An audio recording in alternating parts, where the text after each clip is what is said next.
বিসমিল্লাহির রহমানির রাহিম। সবাইকে ইনসাফ এগ্রোর পক্ষ থেকে শুভেচ্ছা জানাচ্ছি। আজকে এমন একটা বিষয় নিয়ে আলোচনা করব, যেটা একটা অতি প্রয়োজনীয় বিষয় মালচিং পেপার ছিদ্র করার জন্য। এই আমার হাতে যে দণ্ডটা দেখছেন, এই দণ্ডের মাথায় একটা গ্লাস, স্টিলের গ্লাস সেট করে দেওয়া হয়েছে এবং এই গ্লাসের মাথায় অনেকটা ধারালো করা হয়েছে, যাতে করে মালচিং পেপারটা সহজেই একটু চাপ দিলেই ছিদ্র করা যায়। তো চলুন দেখি এই মালচিং পেপারটা কিভাবে ছিদ্র করা যায়। প্রথমেই এই দণ্ডটির এইভাবে আপনার ধরতে হবে। ধরার পরে নির্দিষ্ট দূরত্বে ঠিক এই গ্লাসটাকে এভাবে রাখতে হবে। রাখার পরে একটু এরকম চাপ দিয়েই হালকা করে যদি ঘুরায় দেন, তাইলে সুন্দরভাবে এভাবে কাটা হয়ে যাবে। এটা একটা কাটা হয়ে গেল। আবার ঠিক নির্দিষ্ট দূরত্বে একটু চাপ দিয়ে একটু ঘোরালে পরেই সুন্দরভাবে এরকম কাটা হয়ে যাবে। এইভাবে এই যন্ত্রটির সাহায্যে সহজেই মালচিং পেপারটা ছিদ্র করা যাবে। তো আপনারা চাইলে পরে এইভাবে একটা যন্ত্র বানাতে পারেন, এবং যেটা আপনাদের এই মালচিং পেপারটা কাটতে অনেক সহায়তা করবে।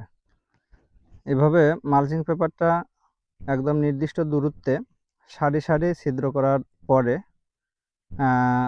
একটু দ্রুততার সাথে গাছ লাগানোর আর একটা পদ্ধতি হলো, প্রত্যেকটা এই পয়েন্টে একটা করে গাছ আগে ফেলে রাখা।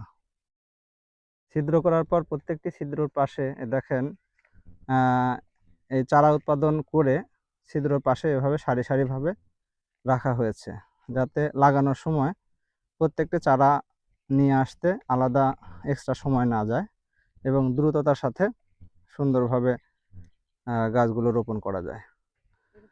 এরপর এই যে চারাগুলোকে ঠিক গর্তের মাঝে দেওয়ার পরে সামান্য করে একটু এঁটে দিতে হবে। আমাদের আব্দুল আহাদ যেভাবে লাগাচ্ছে, আপনারা যদি এইভাবে লাগান তাইলে গাছটা 100% বাঁচার সম্ভাবনা থাকবে, মরার সম্ভাবনা 0 হয়ে যাবে। তো আব্দুল আহাদ, এই গাছটা কতটুকু লাগাতে হবে নিচে, মাটির নিচে কতটুকু দিতে হবে? তুমি একটু ওই গাছটা একটু দেখাও তো আমাদের। এই যে এইটা একটু দেখাও তো, যে কতটুকু দিতে হবে, যেতটুকু ওই কোকোপিটে আছে অতটুকু নাকি? একটু দেখাও, ভালো করে দেখাও। বাম হাতটা সরাও। এখান থেকে গোড়ার এই অবধি, হ্যাঁ, এই হ্যাঁ। অবধি ঢাকলে হয়েছে, এই অবধি মাটির নিচে দিতে হবে। ও এই যে এটা আচ্ছা, লাগানোর নিয়ম হচ্ছে যে এরকম আপনারা দেখেন। আমরা 2 আঙ্গুল দিয়ে এরকম একটা গর্ত করে নেব। আচ্ছা, তারপরে চারিদিককার মাটি দিয়ে গোড়ায় না, চারিপাশে চাপ দিয়ে এঁটে জি, দিলাম। একদম দেওয়ার ওই পরে গাছের গোড়ায় চাপ দেওয়া যাবে না, না, না, চারিপাশে চাপ দিতে হবে। চারপাশে। হ্যাঁ, আর তারপরে এখানে যে গর্তটা রয়েছে আমরা চারিপাশের মাটি, জি, এই যে একটু এই যে নরম এখান মাটি থেকে নরম ঝুরঝুরে মাটি করে দিয়ে। নিয়ে গোড়ায় দিয়ে দিলাম। মানে আচ্ছা, আচ্ছা। মালচিংটা সমান করে দিলে আর কি এটার ভিতরে যে গরম ভাব হ্যাঁ, হ্যাঁ। এইটা গাছের গোড়ায় পাবে না, যেহেতু আচ্ছা। গাছটা মারা যাওয়ার সম্ভাবনা খুবই কম হয়ে যাবে তখন। তো আপনারা দেখলেন কি চমৎকারভাবে আমাদের আব্দুল আহাদ গাছগুলো লাগিয়ে যাচ্ছে। তো এভাবে যদি আপনারাও আধুনিক পদ্ধতি অনুসরণ করে মালচিং পেপারটা বিছিয়ে নির্দিষ্ট দূরত্বে গাছগুলো লাগান, তাহলে এই গাছগুলো যেমন সতেজতায় ভরপুর হয়ে বেড়ে উঠবে, ঠিক তেমনি এই গাছের ফলনটাও আশানুরূপ হবে। এভাবে যদি মালচিং পেপার বিছিয়ে আধুনিক পদ্ধতিতে করলা চাষ করা হয়, তাহলে ফলনটাও অনেক ভালো হবে বলে আমরা মনে করি।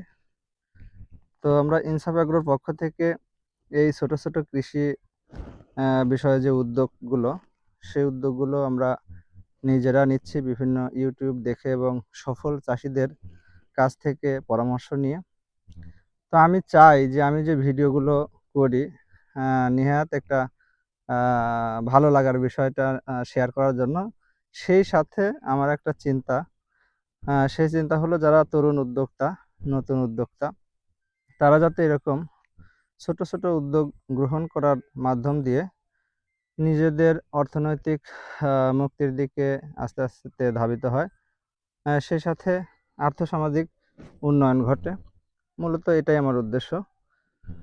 তো সবসময় আমি চেষ্টা করব যে কিছু এক্সেপশন ফসল সেই ফসলগুলোর চাষ কিভাবে করতে হয় নিজে করে সেই বিষয়গুলো তুলে ধরবো মিডিয়ার মাধ্যমে, সামাজিক যোগাযোগের মাধ্যমে, যাতে এখান থেকে কিছু বেকার যুবক অথবা যাদের ইনকামের প্রয়োজন আছে তারা উদ্বুদ্ধ হয়ে নিজেরা এই কাজে সচেষ্ট হতে পারে। তো আমি মনে করি যে কোনো কাজই যদি সঠিক ইচ্ছা থাকে এবং পরিশ্রম করার মানসিকতা থাকে তাহলে সেই কাজটা কোনো কাজই অসম্ভব না। আমার এলাকায় সবচাইতে বেশি চাষ হয় হলো পেঁয়াজ চাষ। তো আমি চেষ্টা করছি যে এই একটা ফসলের মধ্যে সীমাবদ্ধ না থেকে যাতে বিভিন্ন রকম ফসলের চিন্তা কৃষকের মাথায় আসে, সেজন্যই অনেকটা আমার এই উদ্যোগ।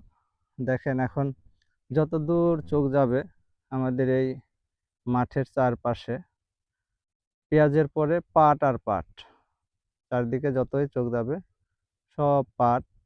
এই পাটের মাঝখানে আমি একখণ্ড জমি বেছে নিয়েছি যাতে দেখতে পারি যে পাটের বিকল্প কিছু করা যায় কিনা। কারণ কৃষকদের কাছ থেকে শুনেছি যে পাটে নাকি অনেক খরচ, অনেক কষ্ট, কিন্তু প্রফিটটা ওইরকম আসে না। তো এর বিকল্প যদি কম খরচে এবং কম পরিশ্রমে অধিক ফলন বা অধিক টাকা পাওয়া যায়, সেরকম কোনো একটা এক্সেপশন কিছু করা যায় কিনা, সেখান থেকে আমার এই ভাবনা। তো দেখা যাক কতদূর কি করতে পারি। সবাই ভালো থাকবেন, আমার জন্য দোয়া করবেন যাতে আল্লাহর ইচ্ছায় আমাদের এই প্রজেক্টটা সাকসেস করতে পারি।